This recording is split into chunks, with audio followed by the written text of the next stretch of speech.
ជំរាបសួរបងប្អូនថ្ងៃនេះជួបជាមួយនឹងខ្ញុំបង្ហាញមុខម្ហូបអំពីស្លម្ជូរស្រែត្រីពោហើយមានលាយកពឹស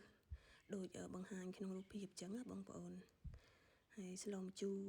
ស្រែគឺអត់មានអីច្រើនទេបងប្អូនលឿនហើយដាំទឹកឲ្យពុះហើយយើងដាក់ម្ដេងដាក់ប្រហុកដាក់ប្រហុកហើយយើងដាក់ត្រីដាក់អីអញ្ចឹងណាបងប្អូនហើយសម្រាប់គ្រឿងស្លម្ជូរសម្រាប់បងប្អូនខ្ញុំអត់ដឹងតែសម្រាប់ខ្ញុំស្លម្ជូរខ្ញុំអត់ដាក់ស្ករទេបងប្អូនអត់ដាក់ស្ករទេអញ្ចឹងខ្ញុំក៏ដាក់តែប៊ីចេងបន្តិចម្សៅស៊ុបហើយនឹងអំបិលថែមបន្តិចអញ្ចឹងណាបងប្អូនហើយនឹងដាក់នេះឃើញដល់ពេលយើងដាក់ម្ហុកហើយអញ្ចឹងទៅយើងដាក់ត្រីចូលអញ្ចឹងណាបងប្អូនដាក់ត្រីចូលហើយរៀងត្រីនឹងរៀងមើលទៅឆ្អិនបន្តិចយើងមិនបាច់ចាំឲ្យលួយត្រីអីទេបងប្អូនត្រីមើលរៀងឆ្អិនបន្តិចទៅចាំយើងដាក់គ្រឿងទៅបងប្អូនហើយបងប្អូនឃើញថតវីដេអូមើលទៅដូចមួយផ្លែតទេណាបងប្អូនតែខ្ញុំថតច្រើនដងបងប្អូនហើយដាក់នាទីច្រើនណាដល់ពេលមកកាត់បានតែបន្តិចហ្នឹងឯងបងប្អូន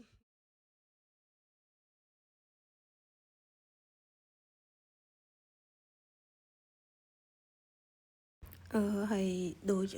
ការបង្ហាញវីដេអូមុនអញ្ចឹងបងប្អូនពេលដែលខ្ញុំពេលដែលស្លឆ្អិនអញ្ចឹងហើយក៏ដួសឲ្យកូនទៅសាលាអញ្ចឹងទៅបងប្អូនដាក់បាយដាក់ម្ហូបយកឲ្យកូននៅសាលាអញ្ចឹងទៅហើយដួសទុកសម្រាប់ញ៉ាំមួយគ្រួសារអញ្ចឹងណាបងប្អូនហើយមើលការងារផ្ទះសម្រាប់ស្ត្រីមេផ្ទះបងប្អូនវាយើងជិះអត់រួចបងប្អូនបើសម្រាប់ខ្ញុំជិះអត់រួចហើយយើងត្រូវតែធ្វើទោះយើងមានការរកស៊ីខាងក្រៅឬក៏អីក៏យើងនៅតែជិះការធ្វើម្ហូបការអីនឹងអត់រួចដែរបងប្អូនព្រោះយើងដើម្បីឲ្យកូនយើងបានញ៉ាំម្ហូប